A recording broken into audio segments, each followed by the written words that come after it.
Japan's Gen Z is changing, and not in the way you'd expect. The generation once seen as open-minded and global is now showing a quiet but growing resentment toward foreigners. It's subtle, emotional, and spreading fast. It doesn't seem logical. Foreigners make up only 3% of Japan's population. Most follow the laws, pay taxes, and help the economy. Yet across campuses and social media, one phrase keeps popping up. There are too many foreigners. So what's driving this shift? Why is Japan's youngest generation, raised on global media and connected to the world more than ever, suddenly turning inward? Here are the 5 biggest reasons behind Japan's Gen Z aversion to foreigners, and what it reveals about the country's changing identity. Japan's Gen Z spends more time on social media than any previous generation, and that's reshaping how they see foreigners, often in negative ways. Platforms like TikTok, X, formerly Twitter, and YouTube have become echo chambers where algorithms feed outrage,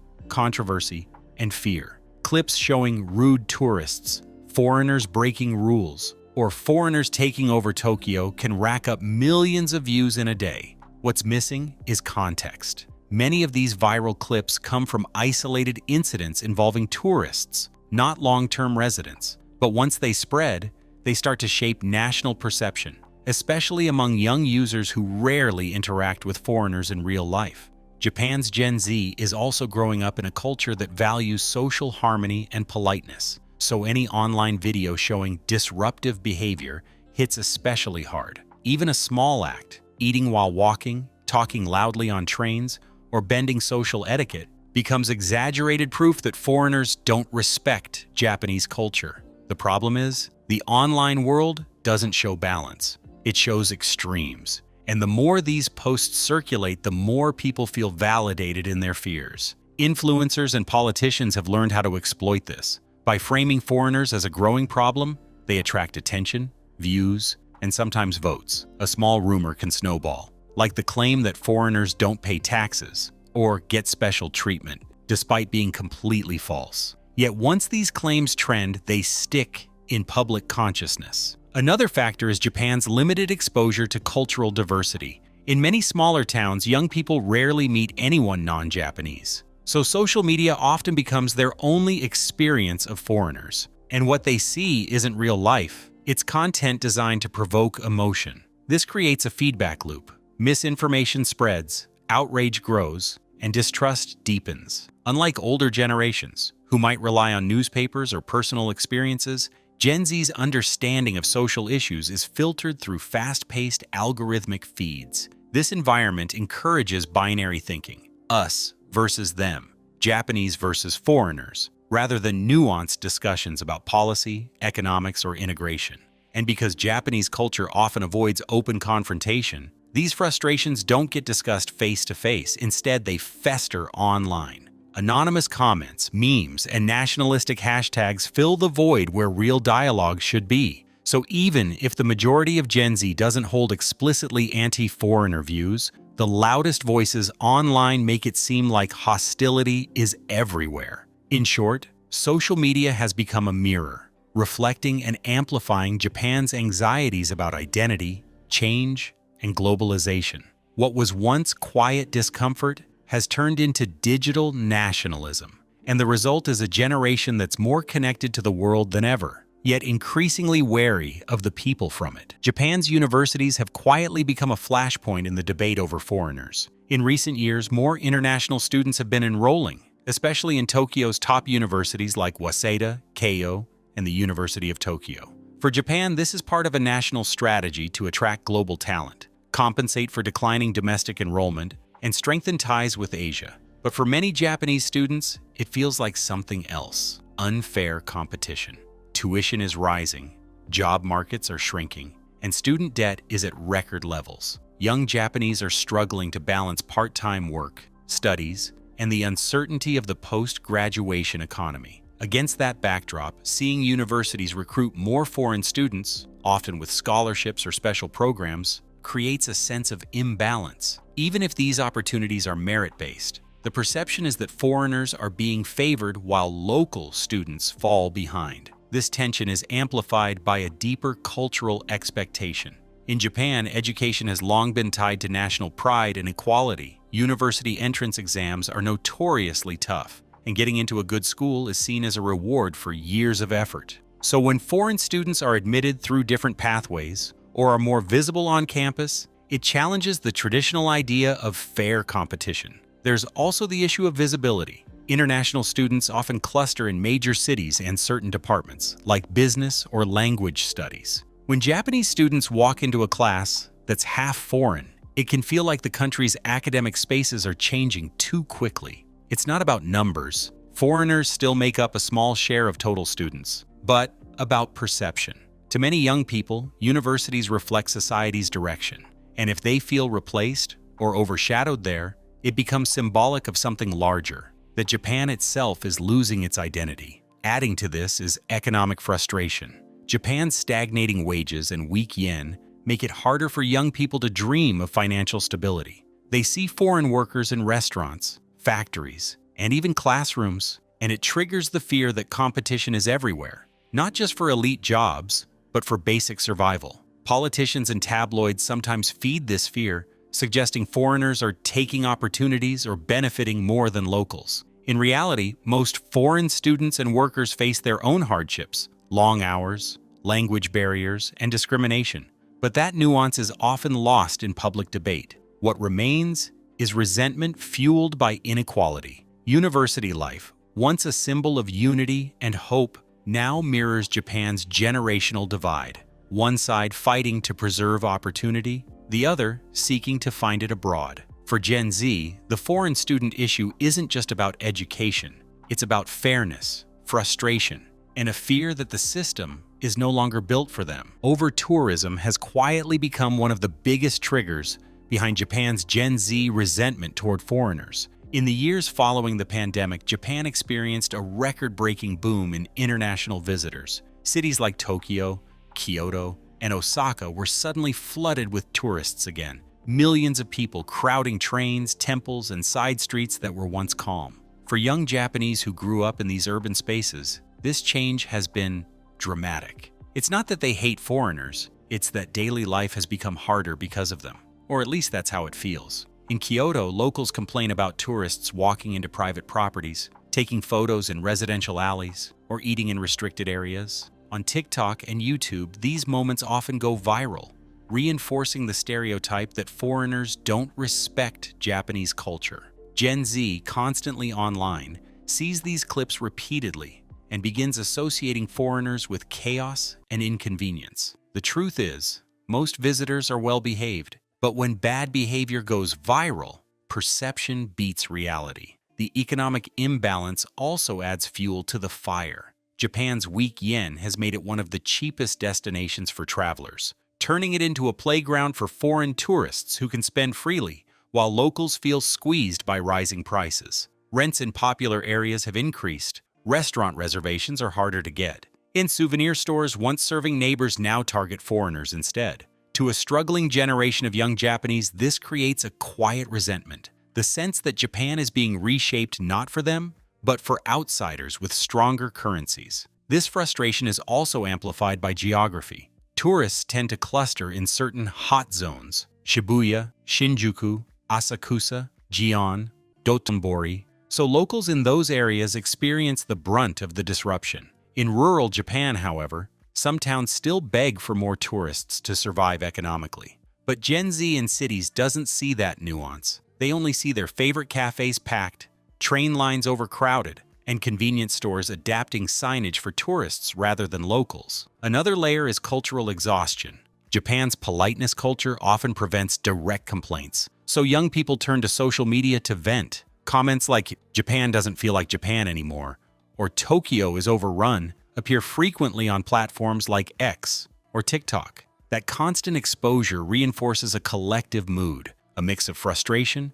helplessness, and nostalgia for a quieter Japan. And yet, it's not the tourists themselves who created the problem, it's policy. Japan's government aggressively promotes tourism as an economic lifeline, often without improving infrastructure or enforcing better crowd management. But from a young Japanese person's point of view, that nuance gets lost. What they see are foreigners crowding their spaces, not politicians making choices. Overtourism has turned into a mirror reflecting Japan's deeper social anxieties, loss of control, cultural dilution, and economic inequality. It's not truly about foreigners, it's about the fear that modern Japan is slipping away, one selfie at a time. When it comes to Japan's Gen Z attitude toward foreigners, few factors cause more tension than the cultural and language gap. Japan is famous for its unspoken rules, the quiet etiquette, the social cues, the way you're supposed to read the room. But for many foreigners, these norms are invisible until they accidentally break them.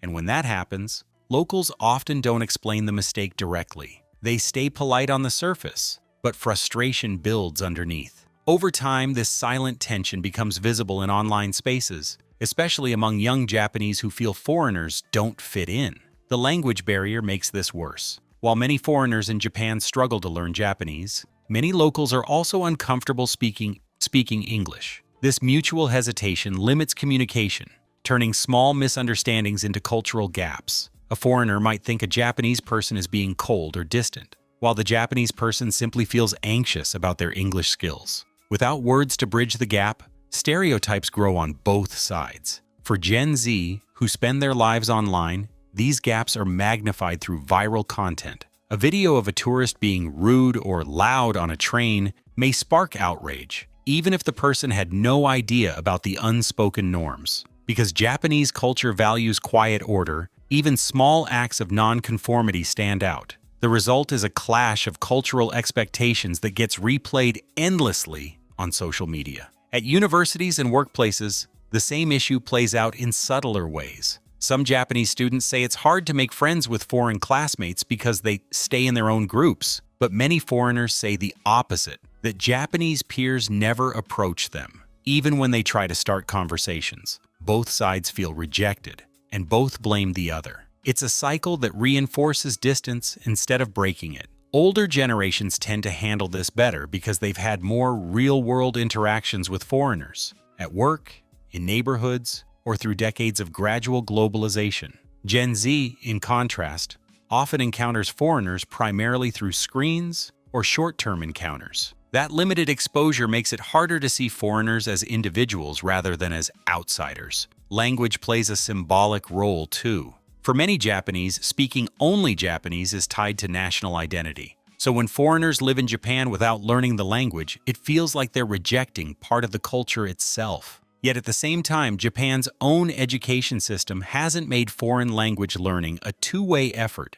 Communication remains a one-sided expectation. Ultimately, the language wall is not just about words, it's about empathy. Both sides want to connect, but lack the tools or confidence to do it. Until Japan creates more space for open communication and cultural exchange, this quiet divide will keep feeding the sense of us versus them.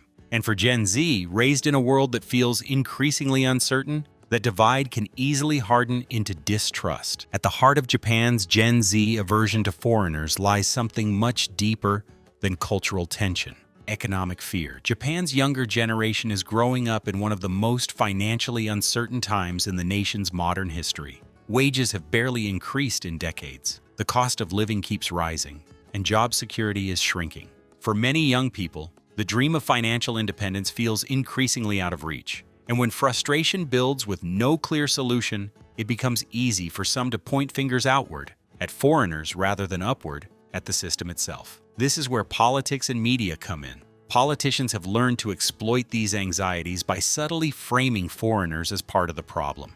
During election seasons, slogans about protecting Japanese jobs or putting citizens first resonate with a generation struggling to find stable work. Social media and certain TV commentators repeat simplified narratives that foreigners are taking opportunities, driving up housing costs, or burdening the system.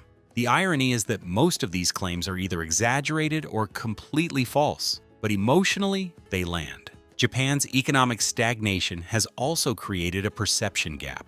Foreign workers are often visible in industries like retail, manufacturing, and food service, the same jobs young Japanese once saw as stepping stones before office careers. Now, as white-collar paths shrink, some Gen Z feel forced into those same positions, competing side by side with foreign labor. The optics of this shift reinforce resentment, even though it's not foreigners' fault. It's a structural failure of Japan's labor and wage systems. Meanwhile, Japan's government continues to rely on foreign labor to keep key sectors running: nursing, construction, agriculture, yet rarely discusses this openly. That silence fuels confusion. To many Gen Z citizens, it looks like Japan is quietly being changed without their consent. When combined with the daily struggle of economic survival, nationalism starts to feel like self-defense. The media amplifies this mood through repetition. Every news story about crime, welfare, or housing that involves a foreigner, no matter how minor, feeds the perception that foreigners are somehow connected to decline. Over time, this becomes political fuel. Fear of outsiders distracts from the real issues: stagnant wages, inequality, and the aging elite clinging to power. In the end, Japan's Gen Z isn't truly anti-foreigner. They're economically exhausted and emotionally cornered, searching for someone to blame in a system that rarely gives them answers. Foreigners just happen to be the easiest target in sight. Japan's Gen Z isn't turning against foreigners because they're inherently intolerant. They're reacting to pressure. Economic stagnation, social media outrage, over-tourism, and political manipulation have created a perfect storm of frustration. And in that storm, foreigners have become an easy symbol for much larger problems Japan hasn't solved yet. But here's the truth: the issue isn't really about foreigners at all. It's about a generation growing up in uncertainty, one that feels unheard, underpaid, and overstimulated by online noise. When a society struggles to give its youth hope, even small cultural differences can start to feel like threats. The challenge now is communication, online, in classrooms, in daily life. Japan's future depends on whether Gen Z can separate fact from fear and choose understanding over resentment. Because while the loudest voices focus on division, the quiet majority still wants what everyone else does: stability, respect, and a place that feels like home.